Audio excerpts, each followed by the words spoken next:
اب میں اپنے جس مہمان کو دعوت دینے والا ہوں ان کے لیے کسی تعارف کی ضرورت نہیں.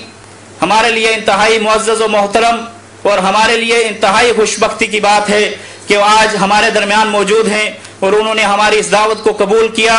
میں بلا کسی تاخیر کے دعوت خطاب دینے والا ہوں خطیب اسلام، مناظر اسلام، جن کا وجود سراپا جو ہے وہ رحمت ہے، باعث برکت ہے. میں ملتمس ہوں حضرت علامہ مولانا ڈاکٹر خالد محمود صاحب دامت برکاتہم العالیہ سے کہ وہ تشریف لائیں اور اپنے ملفوظات سے ہمیں مستفیض فرمائیں. میرے ساتھ مل کے نعرہ لگائیے گا، نعرہ تکبیر، نعرہ تکبیر، نعرہ رسالت، نعرہ رسالت، شان صحابہ، مسلک علماء اہل سنت والجماعت. الحمدللہ الحمدللہ وسلام علی عبادہ الذین اصطفیٰ، خصوصاً علی سید الرسل و خاتم الانبیاء وعلی آلہ الاتقیاء و اصحاب الاصفیاء. اما بعد فاعوذ باللہ من الشیطان الرجیم. بسم اللہ الرحمن الرحیم. کنتم خیر امت اخرجت للناس. صدق اللہ مولانا العظیم. صاحب صدر گرامی قدر،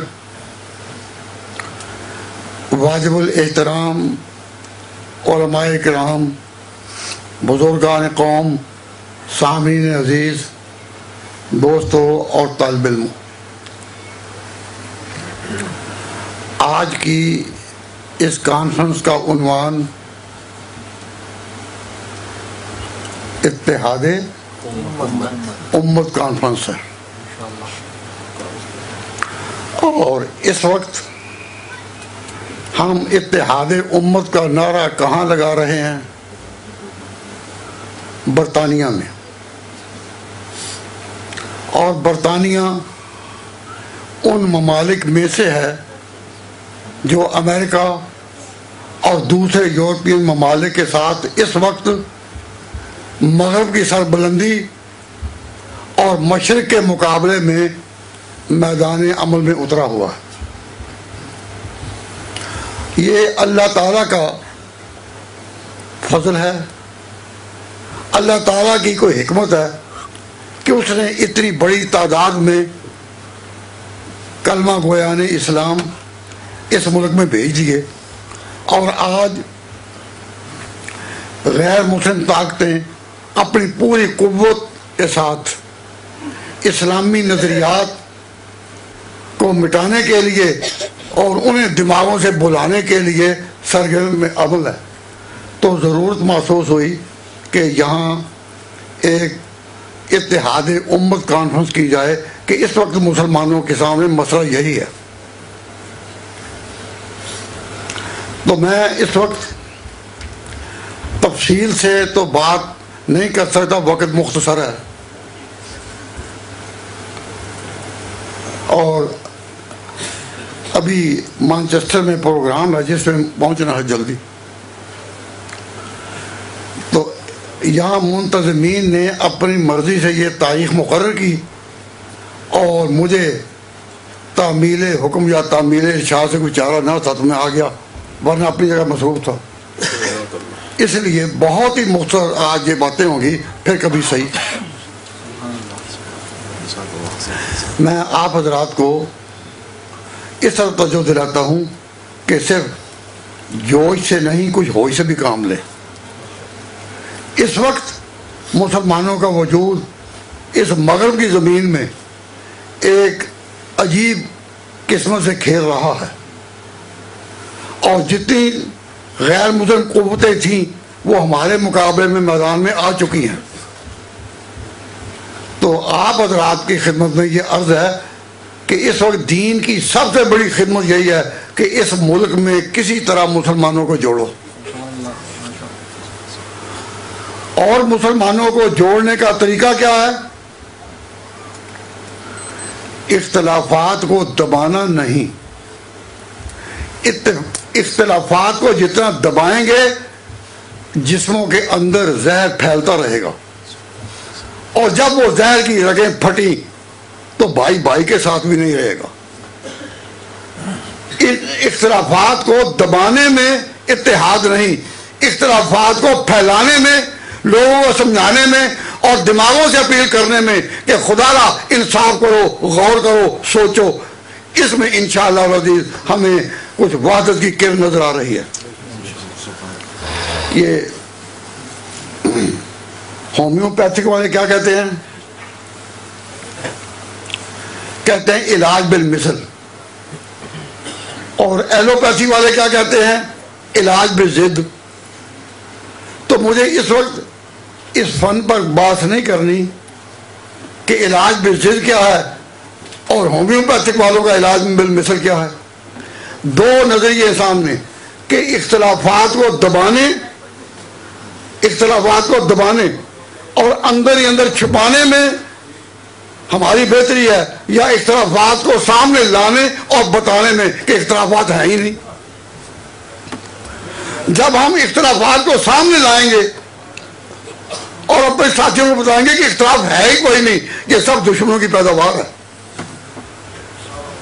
تو اختلافات کو پھیلانے، کھولنے، واضح کرنے میں بھلائی ہے یا دبانے میں اور چھپانے میں؟ آپ کی رائے کیا ہے؟ ایک پالیسی یہاں یہ چلی آ رہی ہے کہ جہاں کہیں کوئی اختلاف کی بات کرتا ہے تو کہہ دیتے ہیں بس چھوڑ دباؤ، اس سے فتنہ پیدا ہوگا. اختلاف کو دباؤ، اس سے فتنہ پیدا ہوگا. میں اپنے تجربے کی بنا پر آپ سے یہ عرض کرتا ہوں، اسی کشمکش میں گزری میری زندگی کی راتیں.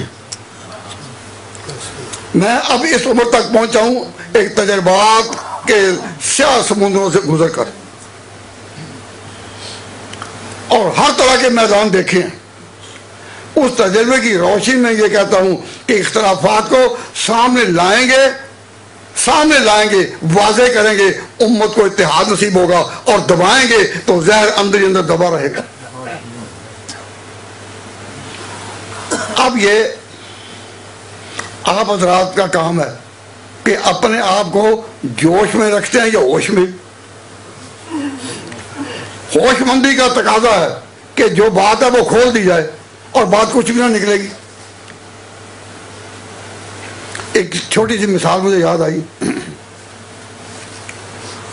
کہ کسی نے کوئی فتنہ پیدا کرنے کے لیے مجھے آ کر بتایا کہ جی فلاں شخص جو ہے نمازی بھی ہے، نیک بھی ہے، لیکن اپنی والدہ کو، اپنی بیوی کو وہ والدہ ماجدہ کہتا ہے. میرا ہمسایہ ہے، میں بار بار سنتا ہوں کہ جب وہ اپنی بیوی کو مخاطب کر رہا ہے تو اس طرح کہتا ہے والدہ ماجدہ، اور نمازی بھی ہے. تو کیا یہ جائز ہے؟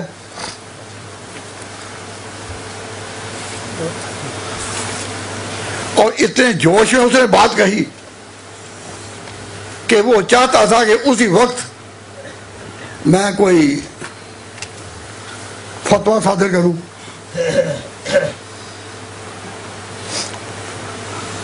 تو میں نے کہا کہ بھئی بات ذرا غور طلب ہے، میں جلدی جواب نہیں دیتا. جلدی فتوے لگانے والے اور ہیں کہ کوئی بات جائے سوچنے کا موقع ہی نہیں دیتے اور کافر کے نعرے لگ جاتے ہیں کہ جو فلاں عالم کو کافر نہ کہے وہ بھی کافر، اور جو فلاں کو نہ کہے وہ بھی کافر. ہمارا تعلق جوش دلانے سے نہیں، ہوش دلانے سے ہے. تو میں یہ جواب نہیں دوں گا کہ وہ والدہ ماجدہ کہتے ہیں. آپ کبھی اس طرح کر سکتے ہیں کہ اس کو بلا ہی لیں. اگر وہ نمازی بھی ہے تو وہ آ جائے گا، میرے نام پر اس کو بلا لیں کہ میں ذرا مل لوں اس سے. تو نے کہا جی ہاں یہ تو کسی نہ کسی طریقے سے ہو جائے گا. اور جب وہ اس کو بلا کر لائے تو میں نے اسے کہا کہ تیرا کوئی ساتھی جاننے والا مجھے کہتا ہے کہ تو اپنی بیوی کو جب بلاتا ہے تو والدہ ماجدہ کہتا ہے. تو اس نے کہا جی ہاں وہ اس نے ٹھیک کہا ہے. جب مجھے پتا چلا کہ اس نے کہا کہ اس نے ٹھیک کہا ہے, جب میں نے جانا کہ وہ اقرار کر رہا ہے, اس نے انکار نہیں کیا, تو پھر میرے ذہن نے واقعات کے دروازے پر دستک دی. میں نے اسے پوچھا کہ میں نے اس کو نہیں کہا کہ تو یہ کیوں کہتا ہے, میں نے اسے پوچھا تیری بیٹیاں کتنی ہیں؟ اس نے کہا تین. میں نے کہا ان کے نام کیا ہیں؟ تو اس نے کہا کہ ایک کا نام ہے سلمہ اور ایک کا نام کچھ اور بتایا مجھے یاد نہیں, اور ایک کا نام ہے مائدہ. میں نے کہا جب تو اپنی بیوی کو بلاتا ہے تو سلمہ کی والدہ کہتا ہے یا زیادہ کہ مائدہ چونکہ چھوٹی ہے تو میں پیار سے اس کا نام لیتا ہوں کہ مائدہ کی ماں. تو مجھے معلوم ہوا کہ جب یہ اپنی بیوی کہتا ہے والدہ مائدہ تو اس کی مراد ہوتی ہے ماجدہ کی ماں. تو میں نے کہا تو اپنی بیٹی ماجدہ کے نام سے اپنی بیوی کو بلاتا ہے؟ کہتا جی ہاں, میں نے اس کو اپنی ماں تو نہیں کہنا. تو مجھے پتا چلا کہ اس کا اپنی بیوی کو والدہ ماجدہ کہنا بالکل بجا تھا, بےجا نہیں تھا. کیونکہ جب پتا چل گیا کہ بھئی تو کیا کہتا ہے اپنی بیوی کو والدہ ماجدہ, اس نے کہا کہ ہاں. تو اس نے اقرار کیا یا انکار کیا؟ اقرار کیا. تو جب اقرار اس نے کر لیا ہے تو پھر ہوش مند کا دماغ سوچنے پر مجبور ہوتا ہے کہ کوئی بات تو ہوگی. تو بات اس کی ہو اور ماں نے میں پہنا ہوں,